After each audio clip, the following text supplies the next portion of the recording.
Hello again, rail fans. Welcome back for part 5 of the awesome Southern railfanning trip.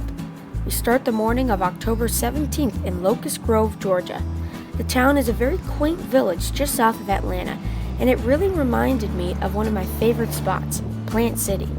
Unfortunately, in the hour we spent there, no trains. Back on the highway and passing the south side of Atlanta, crossing into Alabama only an hour later. Finally, we're in Irondale. Irondale, Alabama is really just a suburb of Birmingham, more residential than anything.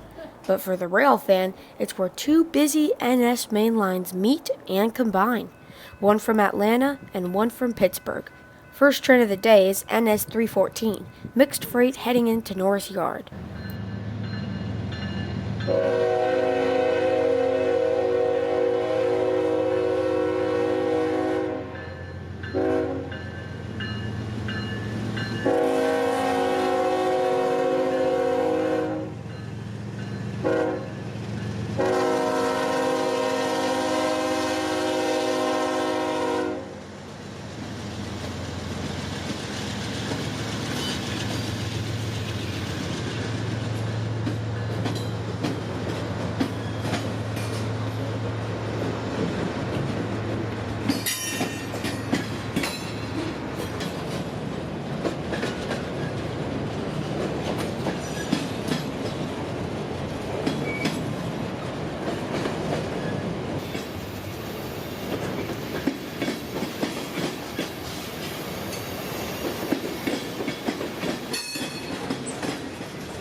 Minutes later, NS 183 departs the yard heading to Calvert, Alabama.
We switched to the sunny side of the tracks to catch CSX Y130, a transfer move from CSX's Birmingham yard to NS's Norris Yard. Today, he's got an ultra-rare GP15 in trail.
After Y-130 passed, we got to see some switching operations of Norris Yard. The yard slug was doubling out cars to assemble a train, and 2 locomotives were pulling out of the engine facilities, refueled and ready for their next freight train.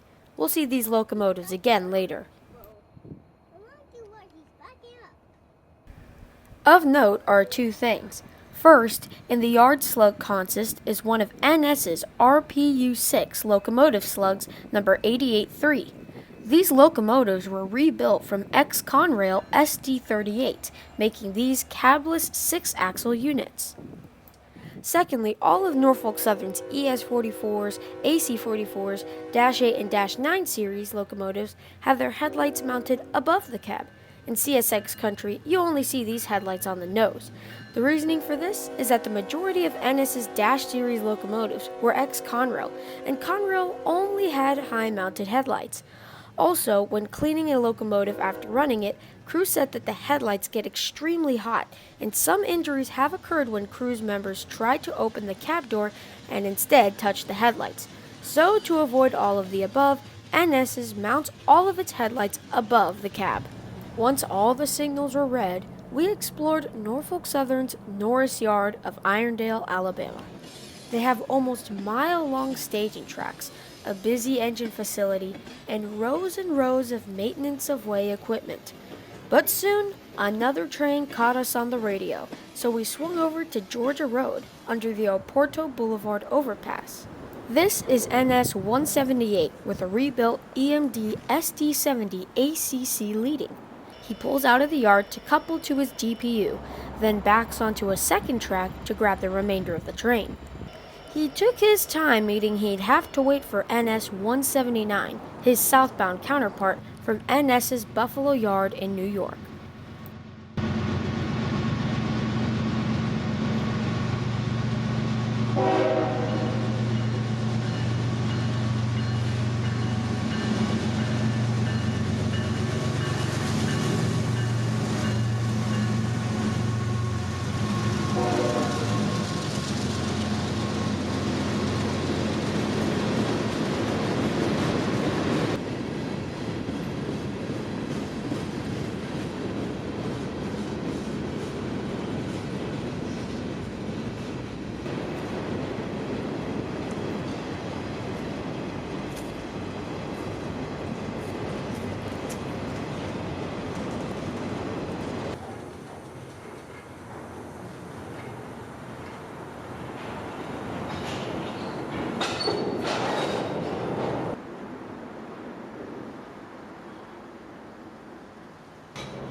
While NS 178 was assembling his train in the yard, the conductor was throwing switches and telling the engineer almost a mile away that he had coupled to his cut of freight.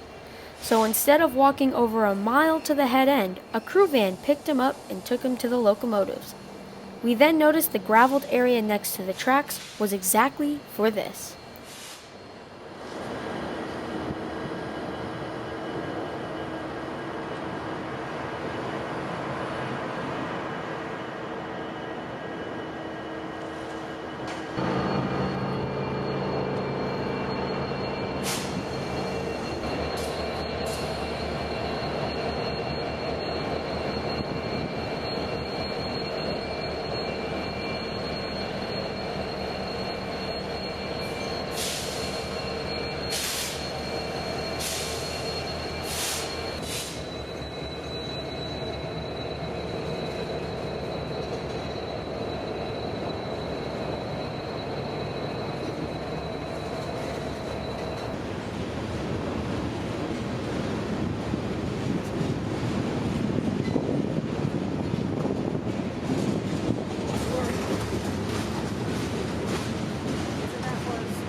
NS 178 would be the last train of Part 1. Stay tuned for Part 2 of Railfanning Irondale and some fun surprises on the way back home.